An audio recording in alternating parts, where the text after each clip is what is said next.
time to tell the truth.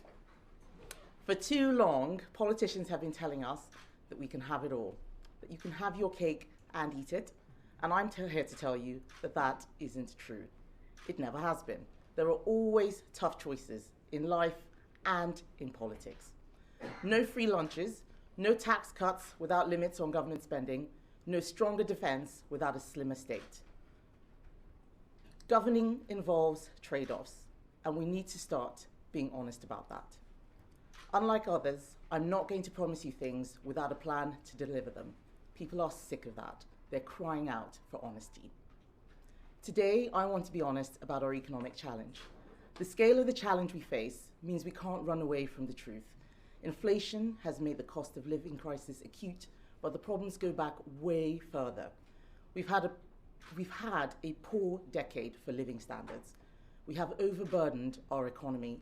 There is too much unproductive public spending, consuming taxpayers' hard-earned money, and there are too many well-meaning regulations slowing growth and clogging up the arteries of the economy.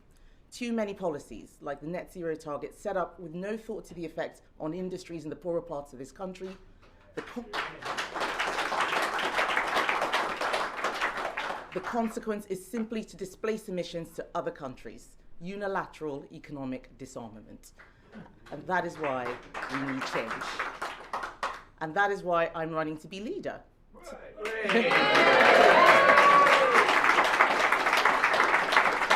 to be a prime minister who tells the truth, because the truth will set us free. The problems run deep, and I'm in no doubt about the scale of the challenge any new prime minister will have to deal with. The underlying economic problems we face have been exacerbated by COVID and by war. But what makes the situation worse is that the answers to our problems, conservative answers, haven't been articulated or delivered in a way appropriate to the modern age. We have been in the grip of an underlying economic, social, cultural, and intellectual malaise. The right has lost its confidence and courage. Our ability to defend the free market as the fairest way of helping people prosper has been undermined.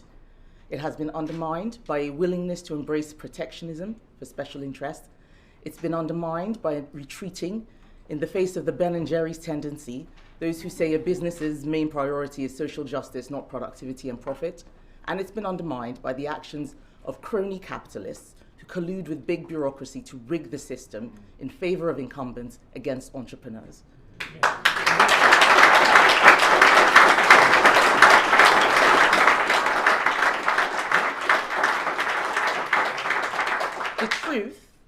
The truth that limited government, doing less but better, is the best way to restore faith in government has been forgotten, as we've pandered to pressure groups and caved in to every campaigner with a moving message.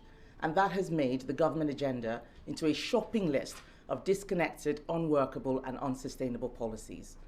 The knowledge that the nation state, our democratic nation state, is the best way for people to live in harmony and enjoy prosperity has been overridden by the noisy demands of those who want to delegitimize, decolonize, and denigrate. And if we don't stand up for our shared institutions, for free speech, due process, and the rule of law, then we end up with a zero-sum game of identity politics, which only increases divisions when we need to come together.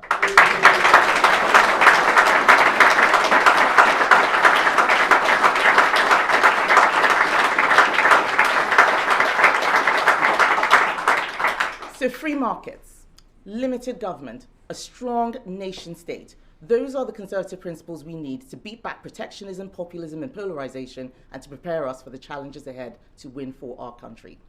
If I were Prime Minister, I would be driven by these conservative principles to deliver a fairer, freer, wealthier, and united Britain.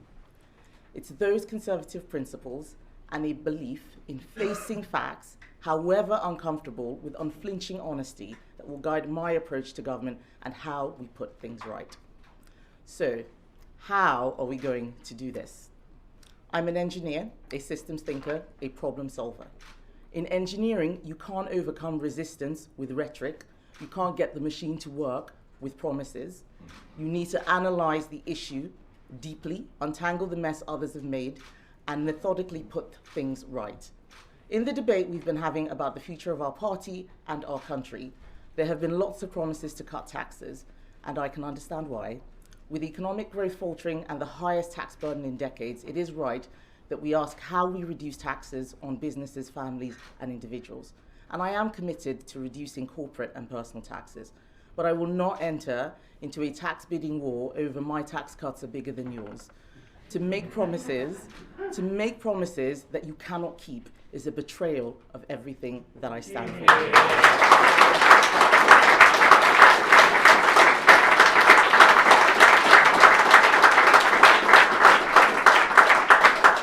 And I really want to stress that the dividing line in this race is not tax cuts, it's judgment.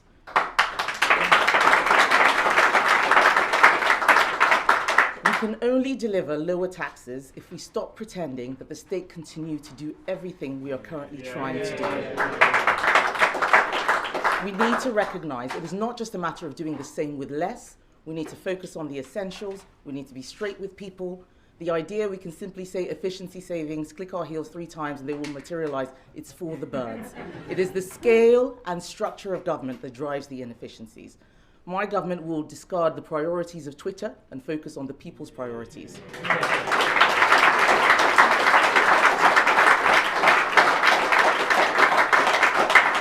When we can't deliver passports and driving licenses on time, why are we spending millions on people whose jobs literally didn't exist a decade ago, like staff well-being coordinators in the public sector? What about the well-being of the actual public who can't go on holiday because we can't process a piece of paper in time? We are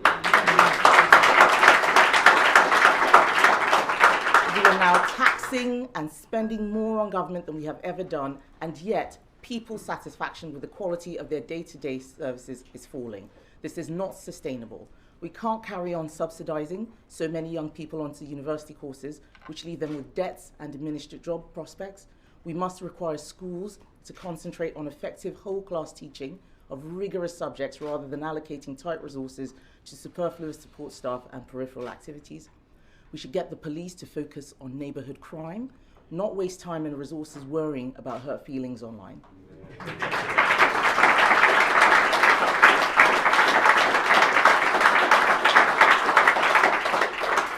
And in reducing what government tries to do, we not only reduce the cost of government, we focus government on the people's priorities, we allow the space for individuals, employers, and entrepreneurs to solve problems. And only then do we create the opportunity to cut taxes. Yeah. We can reduce the amount we spend on international aid while still remaining a force for good in the world. We can ensure an efficient civil service, but let's be clear, simply getting rid of diversity and equality officers is not going to move the dial. It's not good enough to just promise a bonfire of quangos. Every single quango leader should be accountable and sackable by a democratic minister. We can create proper accountability around the £100 billion in grant which government currently dispenses. Every household in the country, especially during this current cost of living crisis, thinks about value for money with every pound of the earned wages that they spend. Government doesn't do that with people's hard-earned taxes. While the priority of the £300 billion the government spends on procurement should be value for money, in truth, this is being undermined by tick-box exercises in sustainability, diversity, and equality. These are good things, but they need to be done properly, and we mustn't move away from the core mission. Now, I recognize that this is an ambitious agenda, and running to be Prime Minister when you're a 42-year-old is by definition ambitious. But I am ambitious, but for our country and for our party. I chose to become a Conservative MP to serve, and I chose this country because here I could breathe free and I could be everything that I wanted to be. I grew up in Nigeria, and I saw firsthand what happens when politicians are in it for themselves, when they use public money as their private piggy banks, when they promise the earth and pollute not just the air but the whole political atmosphere with their failure to serve others. I saw what socialism means for millions. It's poverty and broken dreams. I came to Britain determined to make my way in a country where hard work and honest endeavour can take you anywhere. I paid my way through college, working in McDonald's, flipping burgers, cleaning loos, and I learned firsthand that earning your own money rather than relying on others gives you not just more freedom, but more dignity. I am so grateful to so many people who took a chance on me and helped me succeed. But I also remember that throughout my life, there have been people who said, you can't, you shouldn't, this is not for you. And in politics, many people who said, you're in the wrong party, you're saying the wrong things, you can't do that. But I'm not the sort of person who you can sideline, silence, or cancel.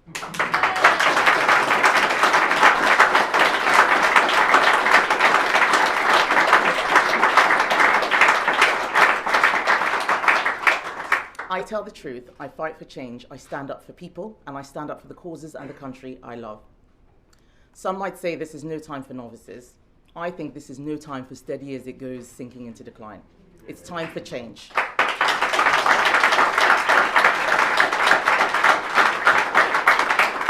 To win the next election and deliver Conservative solutions to the challenges of today, the Conservative Party must stand as the party for change. I have the conviction, the courage, and the clarity of thought to deliver that change for the people of this country. Thank you.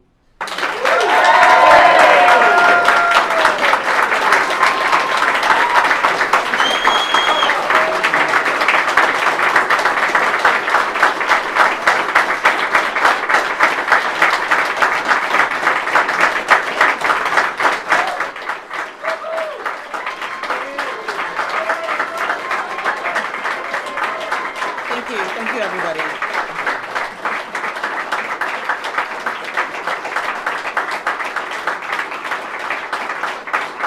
Thank you.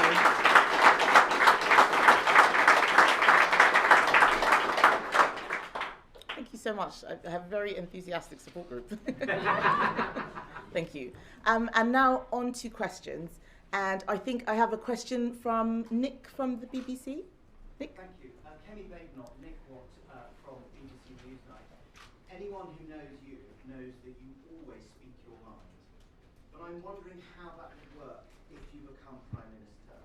And if there's a choice between achieving unity in your divided party or pursuing your convictions, what comes first, unity or conviction? I don't agree with the premise of your question, Nick. I think you can do both. People need to know that what you're saying is true. Without that, you will never get any unity. And perhaps if we'd been honest with each other a lot longer ago, we might be more united than we are now. Perhaps if, for instance, we hadn't made promises to each other, even within our party, about various things that we wanted to do, which some members then didn't see happening, there would be a little bit more trust and then a bit more unity. So I think you have to start from first principles. If people can't believe what you are saying, if they don't know that you're going to do what you say you're going to do, then why should they vote for you? So conviction creates unity.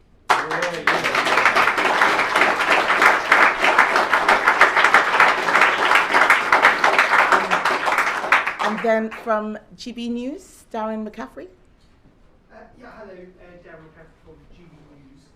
Just in many regards, in what you've talked about today, setting up the policy agenda, what is the kind of ambition for taking on the Labour Party at the next general election? We may only be 18 months out. What do you think is going to win over those voters who switched to the Conservative Party in 2019? I think it's my approach is to focus on how we can present ourselves as a party of government. I never start by attacking Labour. We are in government and we need to continue to demonstrate competence, but also we need to show that we are a party that listens to the public. For the last few months, we've spent a lot of time talking about ourselves, which I think has been really unhealthy. We need to talk about people's priorities. At the moment, that's cost of living, it's education, it's crime, it's health and social care, it's those bread and butter issues. I do think that Conservatives have the right policies and we need to articulate them better, especially when we have difficult decisions to make. But what I would say to people who are considering voting Labour is that almost everything that we have done that they didn't like, Labour wanted us to do more of it and go faster and harder.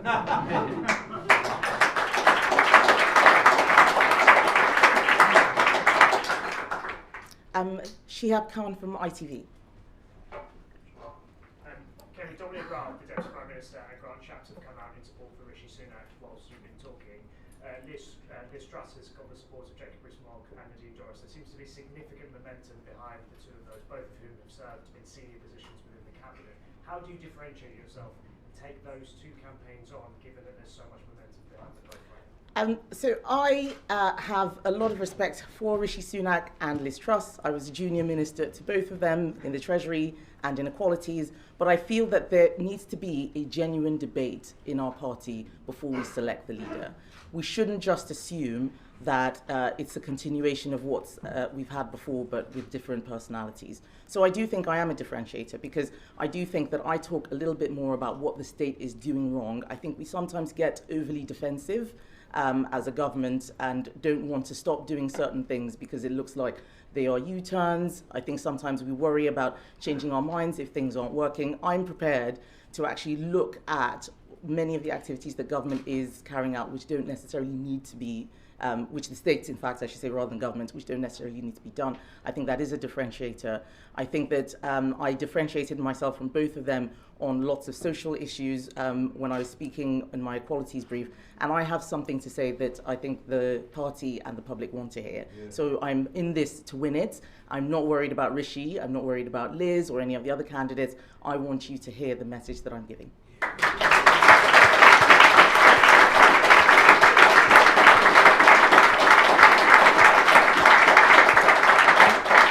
Jonathan Riley from The Sun. You talk about not giving people a free lunch, but many Sun readers will be concerned about paying their heating bills in the winter, buying groceries that are affordable. If you became Prime Minister on September the 5th, what would you do in the short term to tackle the cost of living crisis? So the cost of living crisis is the big thing that we are dealing with, and inflation is what's driving it and likely to make things worse. So tackling inflation, that's what government should be doing. We need to get it under control, because if we don't, things could still get a lot worse. And I think that if we focus on the things that government should be doing, that only government can do, we will make things easier for people, both in the short, medium and long term. What I'm not going to do is come out with lots of micro policies about giving people £50 cash here or a rebate there. I think it's very inefficient. There is a lot of dead weight in how we run government. I have people in my constituency telling me that they don't need the winter fuel payments that we give them because they can afford it. Why do we not have a more sophisticated mechanism for means testing?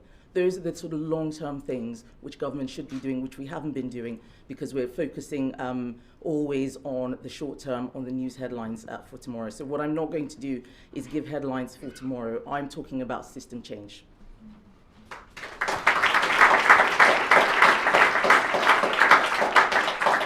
And finally, Katie Balls from Spectator. Kemi Badenoch, you've never served in the cabinet, and lots of your critics say that actually it'd be irresponsible to put someone in number 10 who doesn't have the experience. So what do you say to them? I say you're wrong, and you don't know. It is true. It is true that I haven't been in cabinet. That's because nobody put me there. I think if they had, they would have seen me do exactly what I've done with every single job in government that I've been given. And it just so happens that every time I've been a minister, I've done 2 ministerial roles. I was Children and Families Minister, and also because they forgot to appoint an Apprenticeships Minister, I did that while 8 months pregnant, and nobody noticed that there was a minister missing. I was in the Treasury and Equalities. I've done Communities and Integration, Local Government, Faith. I have been in multiple departments, and I've seen so much that I think can be changed. But my not being in cabinet now is actually a huge advantage. Because it means that I don't have the baggage of so many of the decisions that's been made. If people want a fresh face, then they can't have somebody who has been in cabinet a very long time. And there is more to being in cabinet than just sitting around a table. It's not where you've been sitting, it's what you've been doing with the responsibility that's been given to you. And that's what I've shown. Yeah.